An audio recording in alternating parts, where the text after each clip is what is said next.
I killed them. I killed them all. It wasn't meant to happen.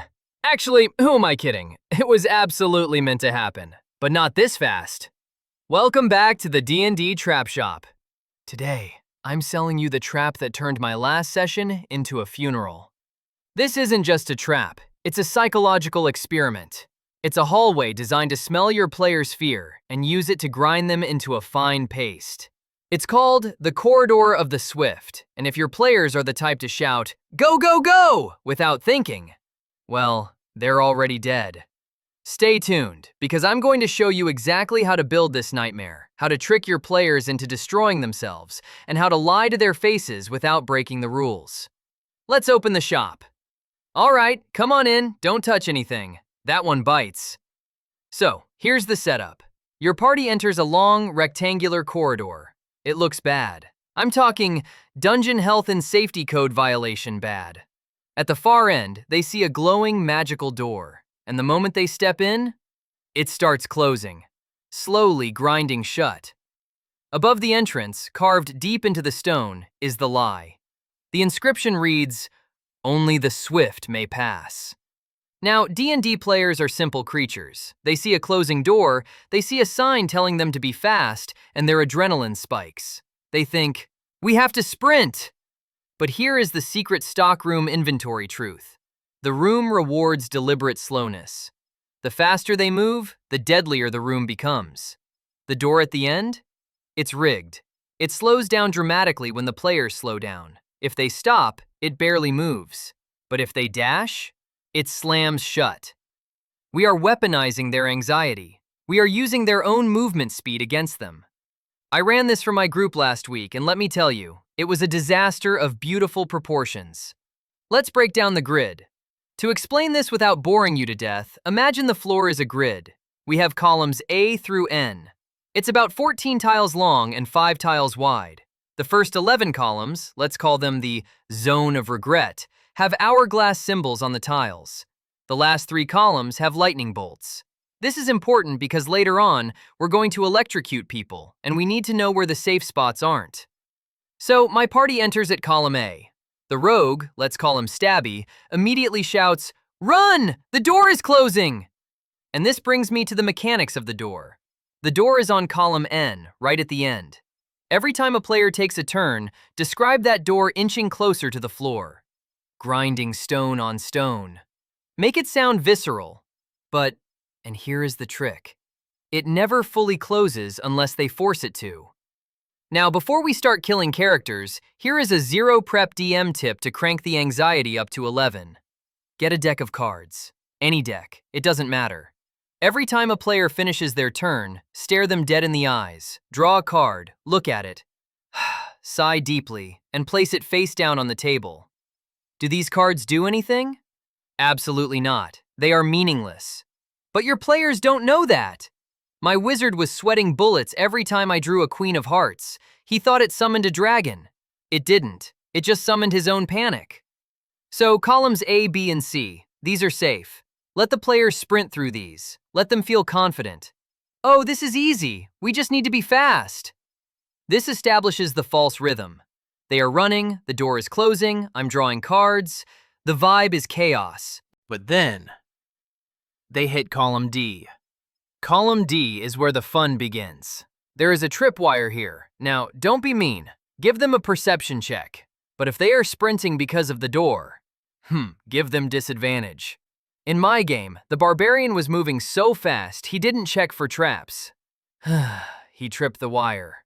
An alarm blared, red lights flashed, and from the magical door at the end, the grunts appeared. 2 low-level grunts step out onto the lightning bolt tiles at the end.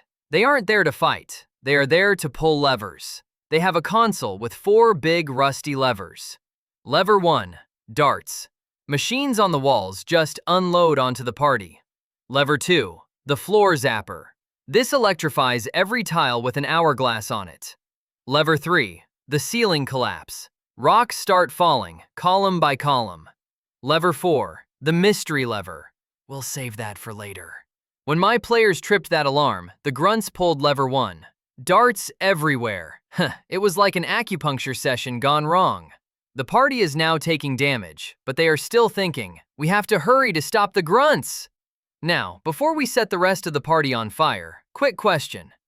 Do you enjoy tormenting your friends? Do you need more zero prep ways to make your players question their life choices? If the answer is yes, hit that like button and subscribe to the shop. I release new traps every fortnight, and honestly, business is booming. Join the crew, grab a trap off the shelf, and let's make your next session a nightmare. Okay, back to the carnage. We are at column E. Here, we have torches on the walls, but behind them are vents. These vents shoot jets of flaming gas across the hallway. It's timed. One turn it's clear, the next turn it's a barbecue. The only safe spot in column E is the middle tile, E3. It looks like a haven, a sanctuary from the flames. Naturally, my rogue dove for E3 to avoid the fire. E3 is a pressure plate. Click, buzz, zap. The moment he landed on it, it triggered the same effect as the grunt's second lever. Every single hourglass tile lit up with electricity. The paladin, who was standing on an hourglass tile back in column C, fried. The cleric? Fried. The rogue? Haha, extra fried. The table went silent. They looked at me with betrayal. I just drew another card from the deck and smiled. This is the beauty of this trap. They did this. If they had moved slowly, waited for the fire timing, and checked the floor, they would be fine.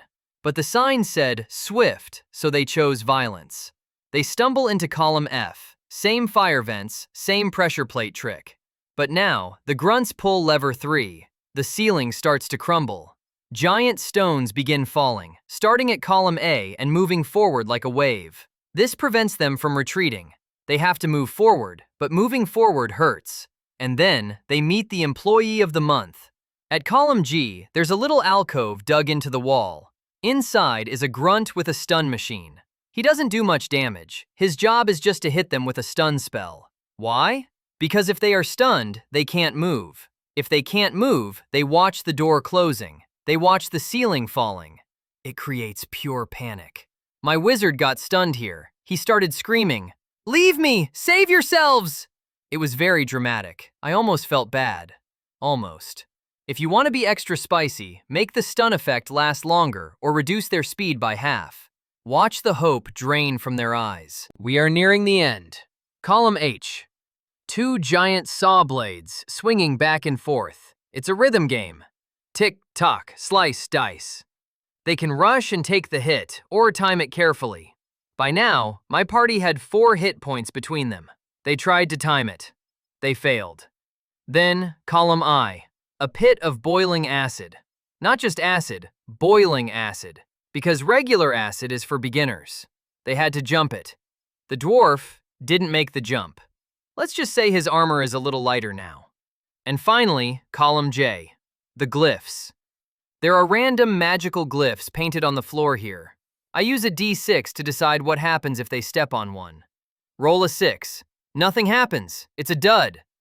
Roll a 4 or 5. Spikes shoot out. Ouch! Roll a 2 or 3. Stunned again. Roll a 1. Teleport back to the start. I rolled a 1 for the fighter. He was 1 tile away from the end. 1 tile, and poof! He was back at the beginning, staring at the falling ceiling. He actually threw a pencil at me. It was worth it. Finally, they reached the end. The lightning bolt tiles. These are safe from electricity. They killed the grunts, who had pulled the mystery lever, a platform over the acid just to mock them. They scrambled through the door on N3, breathless, scorched, and terrified.